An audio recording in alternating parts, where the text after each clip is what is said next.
Amém. Hoje, ceia do Senhor, no encontro da manhã, agora 9h30, e logo mais 18 horas. Tivemos um tempo aí, alguns domingos atrás, falando sobre financeiramente livre. E hoje, em domingo de ceia, eu quero trazer uma mensagem específica, uma palavra específica, lendo aquilo que faremos, fazendo a memória, a cruz e o sacrifício de Cristo.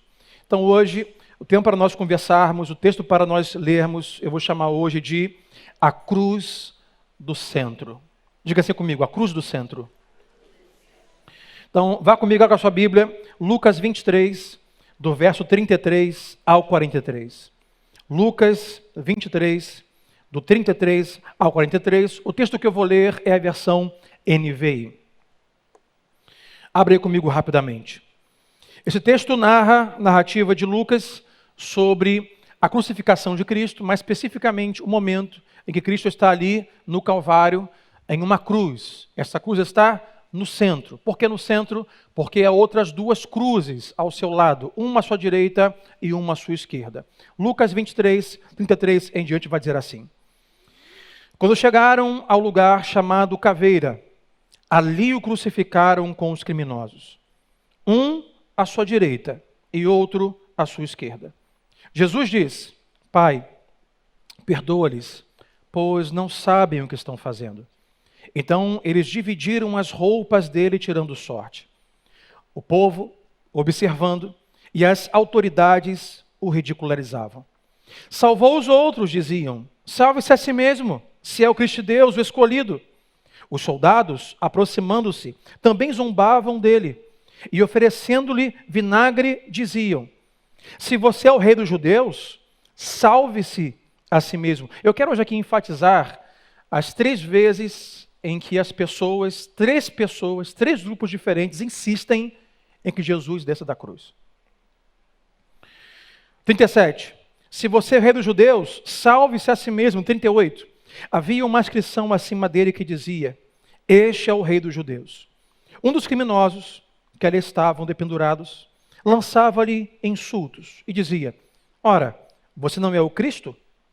Mais uma vez alguém diz, salve-se a si mesmo e a nós. Mas o outro criminoso o repreendeu dizendo, você não teme a Deus, nem estando sob a mesma sentença? Nós estamos sendo punidos com justiça, disse ele, porque estamos recebendo o que os nossos atos merecem. Mas este homem não cometeu nenhum mal. Então ele disse, esse homem da direita, Jesus, lembra-te de mim quando entrares no teu reino. Jesus então lhe respondeu, eu lhe garanto, hoje você estará comigo no paraíso. Até aqui quem pode dizer amém pela palavra do Senhor nesta manhã? A narrativa de Lucas, a cidade estava em festa. Era Páscoa, semana de festa, semana de Páscoa. Mas a festa então sofreu uma interrupção, porque uma notícia ocupou os tabloides da época. A notícia dizia, aquele rabi, aquele sábio, aquele que arrastou multidões, aquele que curou enfermos, aquele que tinha palavras que outrora nunca antes havíamos ouvido e disseram, ele fala, mas fala diferente dos fariseus.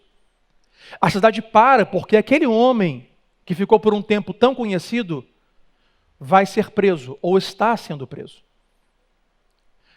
Sexta-feira pela manhã, semana de Páscoa, Jesus então é levado a Pilatos para ser julgado. Pilatos recebe Jesus pela manhã da sexta-feira, e ali com as condenações, com todo argumento judicial da época, Pilatos tira uma conclusão, que toda acusação contra aquele homem nada mais é do que inveja dos religiosos. Aquele homem me parece bem inocente. Então Pilatos teme crucificar Jesus e quer mandá-lo para Herodes. Mas então Pilatos, em um final de semana de Páscoa, onde tem os judeus o costume de soltar um prisioneiro durante a Páscoa, ele tem uma ideia, então traremos Jesus em um malfeitor e colocado então para a multidão, quem eles querem que soltem, pensou Pilatos talvez, obviamente, vão soltar Jesus. Então coloca diante deles Jesus e Barrabás. Outrora sua esposa já havia dito, cuidado com o que vai fazer. Eu tive um sonho sobre este homem. Todo argumento jurídico dizia que ele era inocente, que era apenas um ato de ciúme e de inveja dos religiosos. Então Pilatos diz, vou tirar isso do meu travesseiro. Está aqui Jesus e Barrabás. Quem vocês querem que eu solte na Páscoa? Pensando ele, dirão Jesus. Então os religiosos da multidão começam, Barrabás, Barrabás, Barrabás. O fogo alastra, então a multidão diz, solta Barrabás. Pilatos, muito surpreso, da senhora, não está sobre mim o sangue desse homem. Lava as mãos e por conta de vocês. Dada aquela sexta-feira à tarde, Jesus também é conduzido pelas vielas estreitas de Jerusalém. Enquanto é conduzido para o seu calvário com sua cruz, os soldados apressam o passo e maltratam, a multidão o acompanha. Jesus então é levado até para fora dos muros da cidade, em um lugar que nós lemos chamado Caveira, ou Calvário, ou Gólgata. E ali está Jesus agora sendo crucificado em uma cruz, mas não sozinho. Ele está em uma cruz central. E à sua direita e à sua esquerda, outras duas cruzes. E ao seu lado, dois outros, segundo os judeus, dois outros malfeitores. E hoje quero convidar você a esse texto de Lucas, nós olharmos esta cruz do centro. E claro, essas outras duas cruzes, e trazemos o esclarecimento bíblico sobre essas três cruzes nesta manhã. Está Jesus no centro, à direita um malfeitor e à esquerda o seu malfeitor. Como introdução já digo que ali está, mas certamente a humanidade representada, ou um quadro da humanidade representada. Estaria Jesus como aquele que está como o divisor de todos os homens. O que nos diz que, fora do centro, à direita ou à esquerda, ambos eram malfeitores e ambos estavam condenados. E como introdução eu digo que não importa de que lado você está, se você é Flamengo ou se você é Vasco, se você é direita ou se você é esquerda, não importa a sua sexualidade, não importa o seu pensamento cultural, sua cosmovisão, direita e esquerda, toda a humanidade, todo lado está totalmente perdida. Toda a humanidade está condenada. Não importa como você pensa, o que você adota, o que você apoia. Todos, à margem de Jesus, estão condenados. Jesus não está ali porque é o maior malfeitor deles, mas ele é divisor dos homens. Como Paulo vai dizer aos Romanos 3:23, que todos pecaram, portanto todos estão condenados. Agora, a diferença que olhamos dessa humanidade ali representada, totalmente condenada, é que um à direita de Jesus vai se arrepender e outro à esquerda vai rejeitá-lo até no final ou no último momento de sua vida. Então, hoje para nós, três coisas e cada coisa será sobre uma cruz. Número 1, a cruz do centro, eu vou chamar de a cruz da salvação. Jesus estaria no centro crucificado. A pergunta que fazemos é, por que no centro? Porque Jesus está exatamente no centro. Como eu disse, é porque Jesus é aquele que julga todos os homens. É aquele que dá destino, que julga, que condena ou salva todos os homens. Os dois ladrões são o símbolo da humanidade. E nós não somos melhores do que o malfeitor A ou o malfeitor B. Ambos malfeitores nos representam. Como eu disse, todos pecaram, portanto, todos estão condenados. Jesus não está no centro porque é o maior pecador. Não, ao contrário, ele é inocente. Jesus está naquela cruz do centro porque o próprio Deus, o Pai, lançou sobre ele todas as nossas iniquidades. Ele está no centro porque o castigo que nos traz a paz estava sobre ele. Ele está no centro porque se fez pecado por nós. Agora, ele não está naquela cruz por culpa da ganância de Judas Iscariotes. Jesus não está na cruz, não foi levado à cruz do centro porque os soldados o conduziram. Jesus não está naquela cruz do centro porque Pilatos então o julgou e o condenou. Jesus está na cruz do centro porque agradou o Pai lançar sobre ele o seu pecado e o meu pecado. Jesus está naquela cruz como o divisor de todos os homens. Ele vai à cruz voluntariamente por amor a você e por amor a mim. Jesus é aquele que é o único capaz de salvar toda a humanidade ou salvar os homens que o aceitam, que recebem a sua graça e o seu evangelho. E naquela época o era assim e hoje ainda não é assim. Ainda hoje Jesus, ele é a única esperança de salvação para os homens.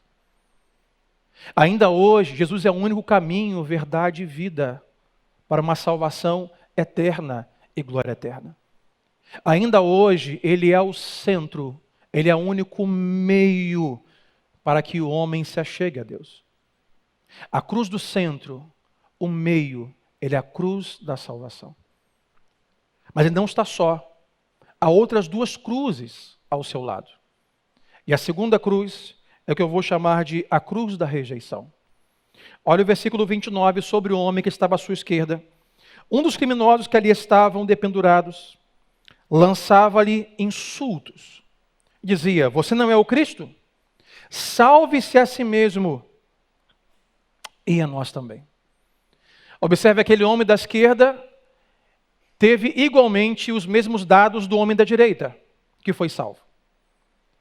Mas o homem da esquerda, ele vê o que o da direita vê, ele ouve o que o da direita ouve, mas ainda assim ele rejeita aquilo que vê e que ouve. Então hoje aqui um grande alerta. Não há nada mais perigoso do que ouvir de Jesus, saber de Jesus, ver de Jesus e o rejeitar. Esse homem está na sua última hora de vida e ainda assim o que ele faz? Ele rejeita. Algumas pessoas, quem sabe hoje aqui, só que pela primeira vez, você é muito bem-vindo. Essa palavra é para você. Está aqui uma semana, um mês, 3 meses, 1 ano. Muitas pessoas estão em muitas igrejas, ouvindo de Jesus, vendo de Jesus, sabendo de Jesus, mas ainda rejeitam o Evangelho. Talvez em casa tenha um testemunho de algum familiar. Não sou cristão, mas tem visto o que Jesus fez na vida do marido, da esposa, do filho, da mãe. E ainda assim rejeitam Jesus. Estão cercados da ciência, da misericórdia que se renova a cada manhã, da graça. Até reconhecem, quem sabe que tem um anjo da guarda, ou que tem alguém nos céus que tenha o guardado, ou abrido portas, ou feito algum milagre, mas ainda assim rejeitam Jesus. Se você hoje está aqui nesta manhã, primeira vez, segunda, 1 mês, 2, 3, 4, 5, não nos é suficiente cantar, levantar as mãos. Nós precisamos dar um passo a mais, que é passar do ponto de rejeitar a Jesus para recebê-lo como Salvador. Porque ainda não há outro caminho, não há outra verdade e não há outra vida. Observe que este homem, embora rejeitado Jesus, ele pede a Jesus. Ele diz: se és o Cristo, desce daí, salva-te a ti mesmo e salva também a nós. Nos diz que pessoas que sabem de Jesus, veem Jesus e até fazem pedidos a Jesus, mas ainda assim estão condenadas. Mas ainda assim não são salvas. Mas ainda assim não receberam a salvação eterna. Porque não basta fazer pedidos a Jesus. Não basta estar presente em um culto que fale sobre Jesus.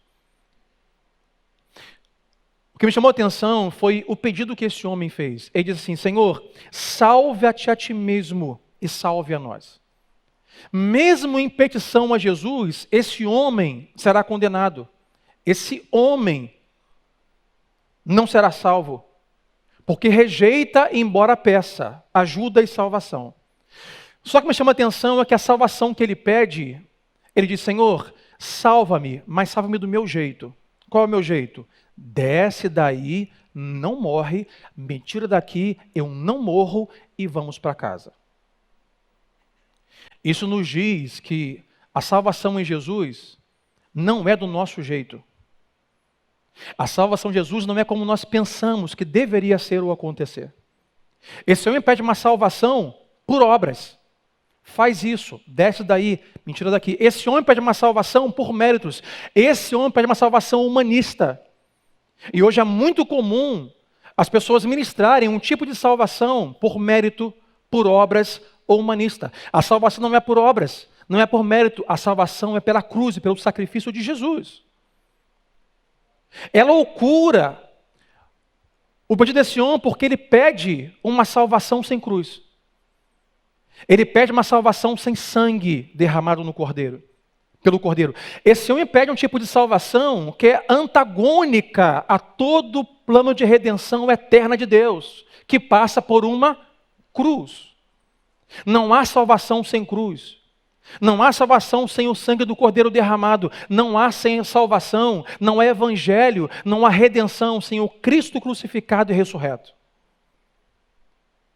Esse homem comete uma loucura em querer que Jesus se adapte ao seu pensamento de salvação, o seu pensamento de libertação, ao seu pensamento de salvação sobre aquele momento.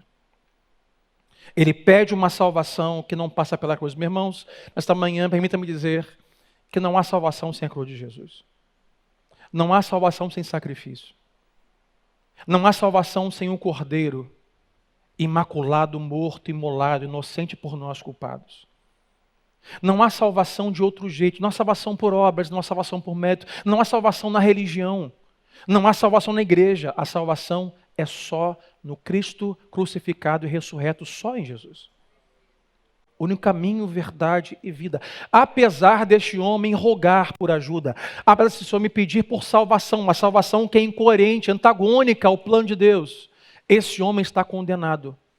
Rejeitou o Senhor e será julgado e condenado eternamente. Hoje ainda há muitas pessoas assim, que ouvem o Evangelho, que sabem de Jesus, têm um testemunho em casa e ainda rejeitam. E quando o negócio aperta, quando chega a dor, quando chega a perda, quando chega o sofrimento, elas correm para Jesus. Mas elas têm um jeito. Jesus faz isso. Me ajuda assim. Não entende o evangelho de graça, sacrifício e redenção por meio do Cordeiro. Mas se a saída de Jesus rejeita, zomba, e apesar da experiência, fala e testemunho, o rejeita, temos o outro homem à sua direita. A terceira cruz que eu vou chamar de a cruz da aceitação. O que aconteceu com esse diferente do outro? Ora, 2 malfeitores, ora, 2 ladrões, ora, 2 criminosos. O que difere um do outro? Esse da direita tem uma percepção que o da esquerda não tem. Com a primeira fala de Jesus que nós lemos, Jesus ele crucificado entre os dois, os soldados zombam, disputam ali na sorte quem ficará com as suas vestes. Então Jesus olha para os céus e diz a seguinte frase: Pai, perdoa-lhes, eles não sabem o que estão fazendo. Esta frase, esta fala para esse da direita, vira o disjuntor naquele malfeitor. Possivelmente o que ele entende naquele momento é: como assim? Como alguém que está sendo transpassado com uma lança em sua costela, como alguém que carrega uma cruz em uma via cruz, é colocado aqui para morrer, como assim ele diz: Pai, perdoa esses meus malfeitores, algozes e agressores? Como esse que está aqui olha aos céus e chama aquele de Pai? Alguma coisa aconteceu naquele homem. Um disjuntor vira. Ele então percebe, entende que quem está ali não é mais um igual a eles. Ele pensa: não, esse cara não é igual a mim. Esse que está aí não tem nada a ver comigo. Ele é diferente. Há algo diferente nele que não há em nós. Ele não se parece como um de nós. E ao pensar assim, algumas coisas acontecem. O que aconteceu nesse homem da direita para ele ser salvo e o outro não? Então vamos a 6 coisas. Se quiser, tome nota. A primeira delas, ele teme a Deus. Ele teme a Deus. Olha o versículo 40 de Lucas 23. Mas o outro criminoso repreendeu o da escritura, dizendo: ora, você não teme a Deus, nem estando sob a mesma sentença. Duas coisas aqui importantes.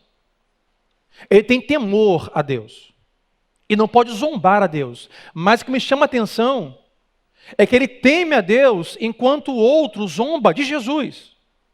Então, ao zombar de Jesus, ele diz: você não teme a Deus, como quem diz, esse que está aí é Deus. Enquanto você zomba esse, você está zombando Deus. Não há salvação enquanto não se reconhecer que Jesus é Deus. Enquanto os homens acharem que Jesus é mais um Maomé, que é mais um Moisés, que Jesus é mais um líder religioso, que Jesus é mais um apaziguador, que ele é mais um sábio, não haverá salvação. A salvação dos homens está em reconhecer que Jesus é quem diz ser. Ele diz: eu e o Pai somos um. Jesus é Deus, o verbo encarnado, e hoje não mais a manjedoura, mas em trono de glória, reinando para sempre. Se você está aqui nesta manhã ou em casa, digo para você que não há salvação eterna enquanto não se reconhecer que Jesus é Deus. Enquanto não temer o nome de Deus. Não é temor de medo, pavor. Não brinca com isso, rapaz, não brinca assim, olha, não brinca assim. Não é esse tipo de temor. É temor de respeito, é temor de consciência de quem é, de quem estamos falando nesta manhã, a quem cantamos, em nome de quem nos reunimos, em memória de quem nos sentaremos à mesa para ceiar. Não em memória de um sábio morto, mas em memória do próprio Deus encarnado e ressurreto. Esse homem diz: você não teme a Deus? Segunda coisa que acontece para esse homem ser salvo, ele reconhece que ele é pecador. Versículo 41, a parte A, ele vai dizer assim: nós estamos sendo punidos, vai dizer ele para o rapaz da esquerda, e com justiça, porque estamos recebendo o que os nossos atos merecem. Ele é salvo porque não só teme a Jesus como Deus, mas reconhece que é pecador e a punição lhe é justa. Quem reconhece que é pecador, diz assim: olha, é justo eu ser condenado eternamente, eu mereço. Meus irmãos, se Deus não nos salvasse, se Deus não fizesse nada na cruz por nós, e se nós, a morte eterna, estivéssemos reféns, Deus não estaria deixando de ser justo. É justo pagar pelos nossos pecados. É justo a herança do pecado que é a morte eterna. A salvação se tem quando nós saímos do lugar de merecedores, de obras, de feitos. Vamos lugar assim: olha, se eu for para o inferno, é justo. Se Deus não me salvar, é justo. Nós estamos padecendo por aquilo que nós fizemos. Ele reconhece que é pecador, que ele não merece graça alguma. Além disso, terceiro, ele reconhece no mesmo texto que Jesus é inocente. 41, a parte B vai dizer: mas nós somos culpados, mas este homem não cometeu nenhum mal. Esse homem é inocente. Então eu temo a Deus, reconheço que pecador sou, portanto é justo a minha condenação, mas também reconheço que Jesus é inocente, que ele é santo. Portanto, se esse homem reconhece que aquele que está ali é inocente, opa, temos um problema, porque inocente não é crucificado. A crucificação era a pena de morte mais horrenda, mais cruel da época. Eu diria que se existe hoje algum país, ainda o é. Se esse homem conjectura que aquele que ali está é inocente, temos um problema. Porque inocentes não são condenados, inocentes não são pendurados em uma cruz. Então ele diz: esse homem inocente, eu penso, esse homem está aí não por nenhum mal cometeu, mas esse homem está representando alguém.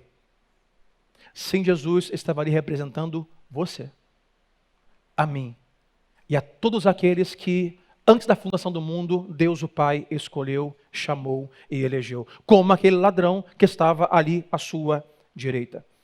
Ele reconhece que Jesus não está ali pelos seus próprios pecados, portanto, porque tomou o lugar de outro. A salvação está em temer que Jesus é Deus. A salvação está em saber que sou pecador e nada mereço, mas também saber que a cruz de Cristo é a cruz de um inocente por nós, pecadores. Estamos ali representados naquela cruz. Quarto, esse homem é salvo porque reconheceu que Jesus é o Rei da Glória. Verso 42. Então ele disse: Jesus, lembra-te de mim quando entrares no teu reino. Ele olha um reino futuro. Me chama a atenção é que esse homem dialoga com alguém por poucos instantes se tornar um moribundo. Jesus vai morrer. Quando ele diz, lembra de mim quando entrar no teu reino, ele fala de um reino futuro, porque ele sabe, ele vai morrer. Eu vou morrer. O meu amigo ali vai morrer. Então, se ele diz que esse vai entrar em um reino, que reino é esse? Claro que não é um reino natural, um reino terreno momentâneo. Então, está olhando futuramente um reino de glória. Jesus, quando o Senhor morrer, e após a morte entrar no seu reino, lembra de mim o que diz o Senhor não só é um rei de um reino de glória, mas com isso, ao entrares nesse reino, você vai vencer essa morte. Porque não pode um morto herdar um reino. Portanto, se o Senhor vai entrar em um reino, o Senhor não ficará preso a essa morte. O Senhor vai passar por ela, o Senhor vai vencê-lo. Esse homem reconhece que Jesus tem um reino, que Jesus é Deus e é o Rei da glória. Esse homem reconhece que não é apenas mais um moribundo a ser enterrado, mas ele tem um reino. Ele reconhece que ele vai vencer a morte e vai entrar em assumir o seu reino. Quinto, esse homem é salvo porque reconheceu que Jesus poderia salvá-lo. Versículo 42, mesmo texto que diz, ele disse, Jesus, lembra-te de mim. Ou seja, lembra de mim, me salva, me leva contigo. O Senhor vai fechar os seus olhos, a sua cabeça, o corpo vai descansar, mas o Senhor vai vencer isso, vai entrar em um reino de glória. E eu sei que só o Senhor pode me levar a esse estágio pós-morte, só o Senhor pode me salvar. E aqui, meus irmãos, esse homem, diferente do outro, não pede uma salvação humanista, não pede que Jesus o salve da cruz. O outro diz, Senhor, se tu és o Cristo, por favor, desce daí e tira-me daqui. Não me deixa morrer. Esse homem não quer uma libertação da cruz física. Ele sabe que ele vai morrer. Mas ele entendeu que apesar da sua morte, há um ao seu lado que pode libertá-lo da condenação eterna. Esse homem está rogando por uma salvação eterna.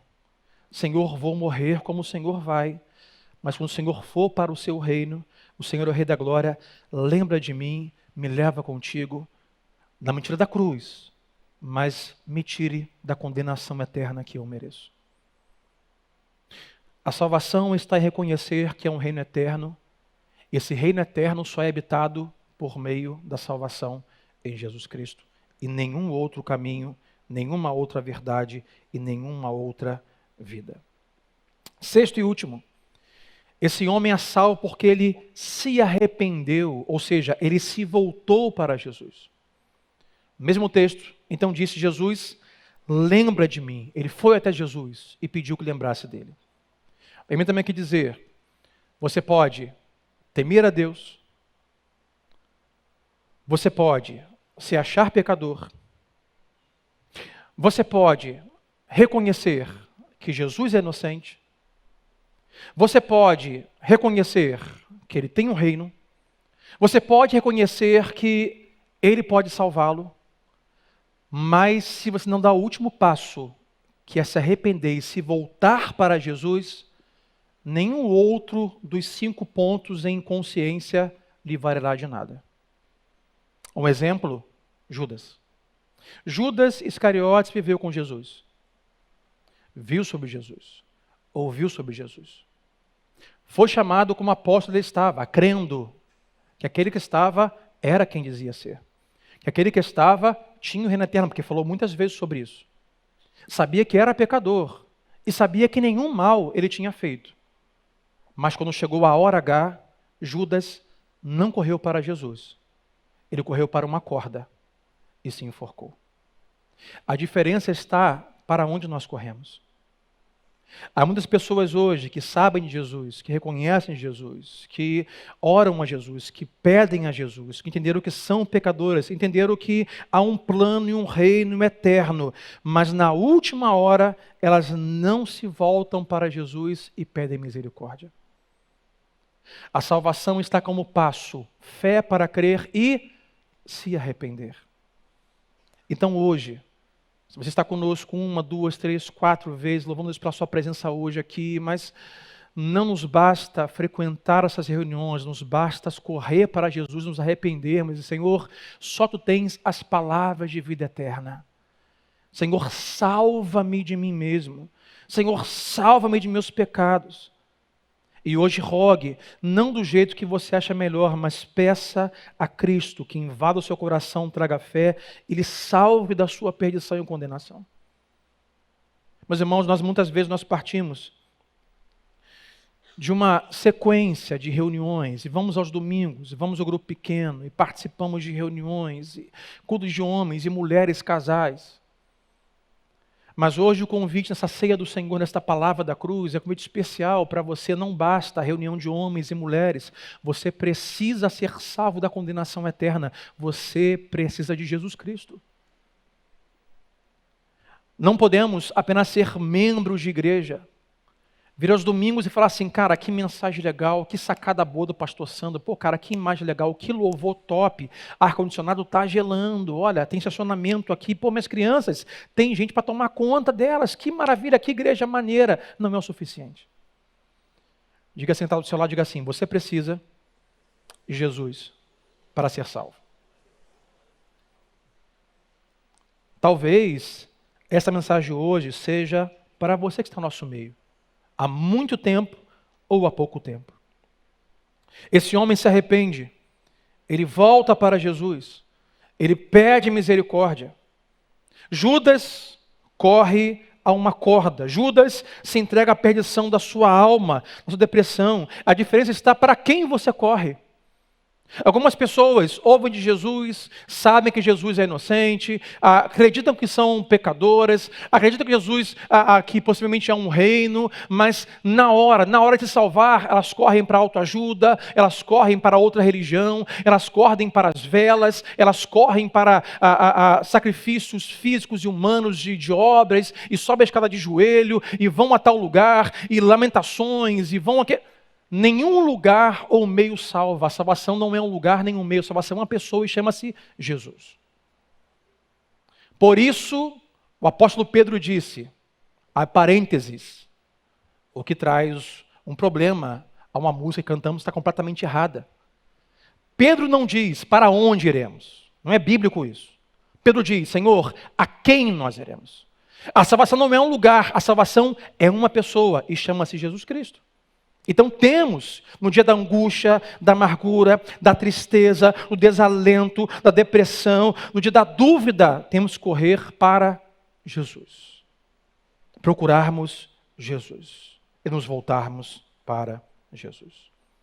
No seu último momento, rejeita, embora tenha visto, ouvido e pedido ajuda. O outro se arrepende, o outro reconhece que é pecador, que ele é inocente, reconhece que Jesus tem um reino futuro e só Ele pode salvá-lo. Então, portanto, hoje para nós, 3 aplicações. Dentro do texto, primeira aplicação, número 1, guarde isso, a salvação não é pelas obras, é só pela graça. Porque pelas obras não haveria meio algum desse da direita a ser salvo. Ora, ambos são malfeitores.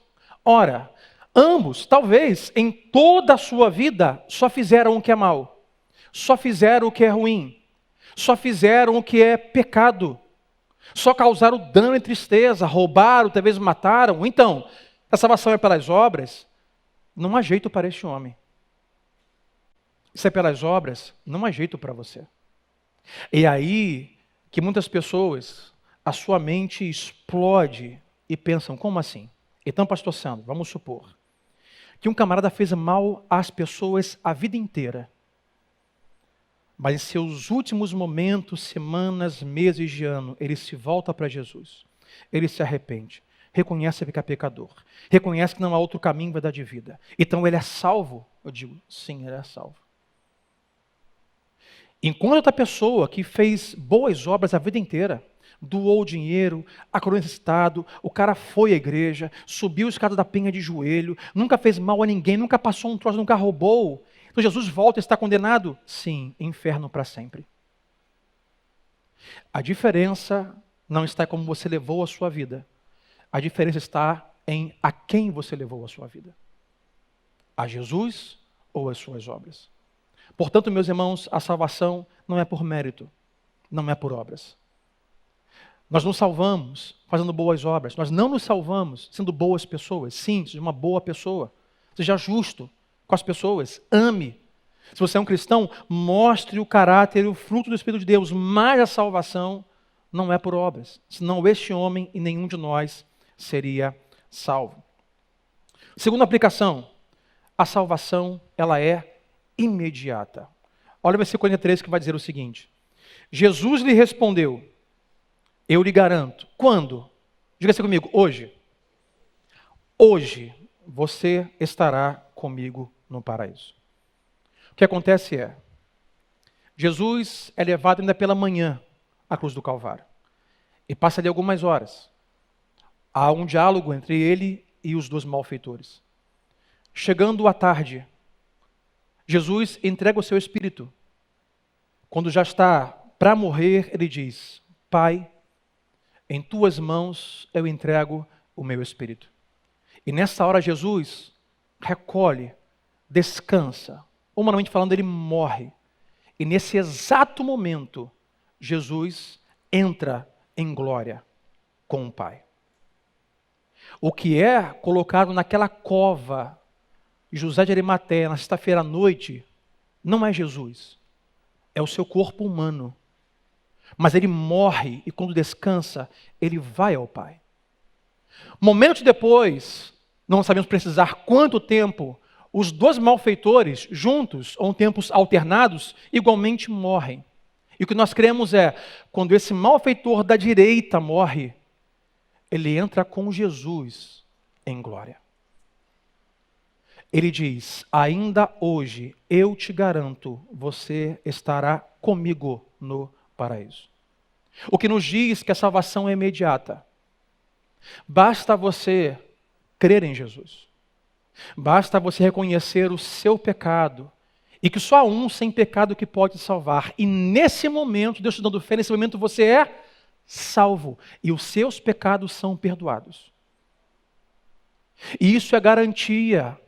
Nós temos o selo e a garantia na cruz de Cristo de salvação. Eu lhe garanto, hoje você estará comigo no paraíso.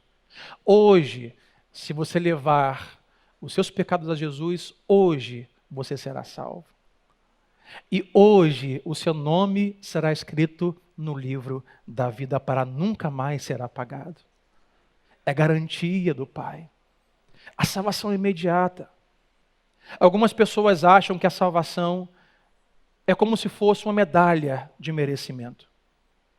Quando Paulo fala da corrida, ele não fala sobre salvação. Então pensa o seguinte, se eu fizer boas obras, se eu não falhar um dízimo mensal, se eu não xingar, se eu não adulterar, se eu não pecar, se eu andar na linha, então Deus vai falar assim, rapaz, contra você não tenho nada, pode entrar no gozo do Senhor. Não é isso. Salvação não é consequência final de ter feito o que se esperava. Salvação é um ato automático, agora, imediato, daqueles que creem em Jesus. Estou salvo. E estando salvo, eu pratico as boas obras do fruto do Espírito Santo. Isso é libertador, porque eu não vivo minha vida com medo. Eu hoje aqui, pela fé, eu sendo creio que em Jesus, eu estou salvo e garantido nele para sempre. Mude a economia, mude o presidente, queira o diabo, faça o que quiser, eu estou seguro no meu Salvador. Então, número 1, a salvação é pela graça, não pelas obras. Número 2, a salvação, ela é imediata. E observe que Jesus não disse para aquele homem assim, olha, não há menção bíblica sobre purgar os pecados. Nós conhecemos como purgatório. O que Jesus não diz é, lembra de mim, Senhor, ele diz, ok, ainda hoje você estará em um lugar reservado para você purgar os seus pecados. E lá você ficará mais ou menos uns 1000 anos. Ou seja, se você foi mais ou menos mal, 200 anos. Tu foi muito mal, 1000 anos. Vai ficar lá purgando seus pecados. Quando você pagar a conta, então você vai para o céu. Não há nenhuma menção sobre purgar pecados. Portanto, o purgatório não é bíblico. Ele diz, se você crer, se você confessar, hoje será salvo dos seus pecados. A salvação é imediata. Terceiro, a salvação é estar em plena comunhão com Jesus. Disse ele, hoje você estará em um lugar chamado paraíso e assim que der eu dou um pulo lá. Não, ainda hoje estará comigo no paraíso. O que faz paraíso ser paraíso é a presença de Jesus. É estar com ele para sempre. Enquanto aqui, em seu espírito, e lá com ele, presencialmente, para sempre. Salvação, meus irmãos, a gente fala assim, mas o céu é muito chato, vai ser muito monótono, o inferno é muito mais legal. Lá vai ter balada, música alta, pauleira, gente seminua, bebida, é muito melhor, pastor. Lá no céu é chato, todo mundo coberto de branco na nuvem, sem nada para fazer, tocando uma harpa com uma asinha, é chato demais o céu. Não é isso que é o céu, meu irmão. Céu é estar com Jesus diariamente para sempre, servindo, amando, adorando. E cada dia será melhor do que o dia anterior. Assim será o céu. Um dia após o outro, se superando, sendo melhor. Porque em Jesus não há monotonia. Em Jesus não há chatice. Em Jesus há alegria plena. Em Jesus há abundância de vida. O que torna o paraíso é estar com o Senhor. Portanto, a salvação é uma comunhão plena e eterna com Jesus Cristo.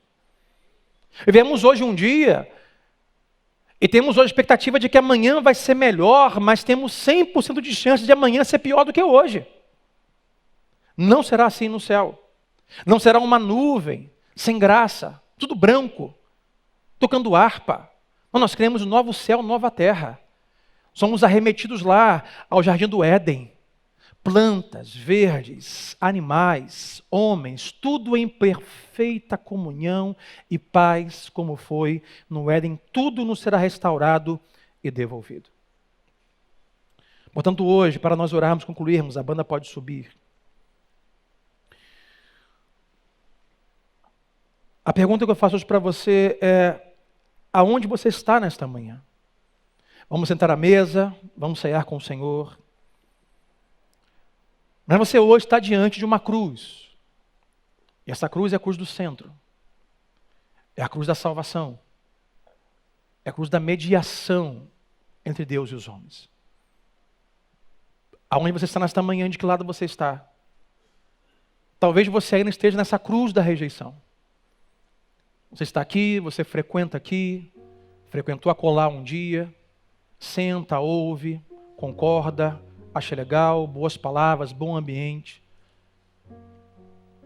Mas se lembre que o maior risco que você poderia correr não é no mercado financeiro. O maior risco que você poderia correr é rejeitando Jesus. Então eu oro hoje para que você então receba dele fé para crer em Jesus. E você se volte para Jesus. E faça como o ladrão da direita. E diga: Senhor, Tu és o Rei da Glória. Tu és o Deus vivo. Senhor, eu sou pecador. Nada mereço, não tem como me salvar. Só o Senhor pode me salvar.